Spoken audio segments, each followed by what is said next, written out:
ఆలు ఫ్రై చేస్తున్నాను. ఆలుగడ్డ అనేది ఇంత చిన్నగా కోసుకోవాలి.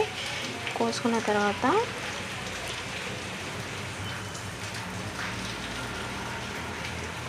ఇలా ఉల్లిగడ్డలు వేగాక గ్రీన్ పీస్ వేసేసుకోవాలి.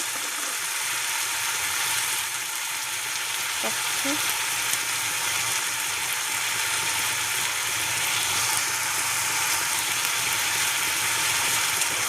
బాగా కలుపుకోండి పచ్చివాసన పోయేంత వరకు.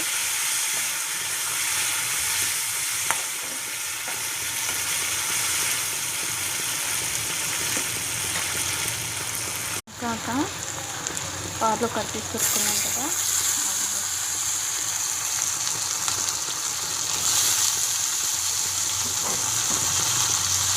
చూడండి మన ఆలుగడ్డ అనేది మంచిగా మగ్గింది. ఈ విధంగా మగ్గాల, మంచి వాసన వస్తుంది. మగ్గిన తర్వాత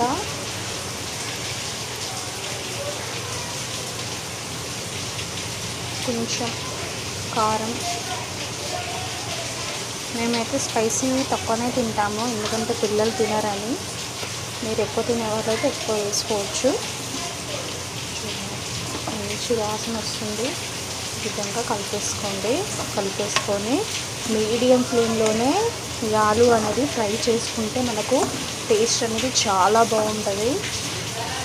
ఇలా కలిపేసి మూత పెట్టేసుకొని 10-15 నిమిషాల వరకు మగ్గించుకోండి.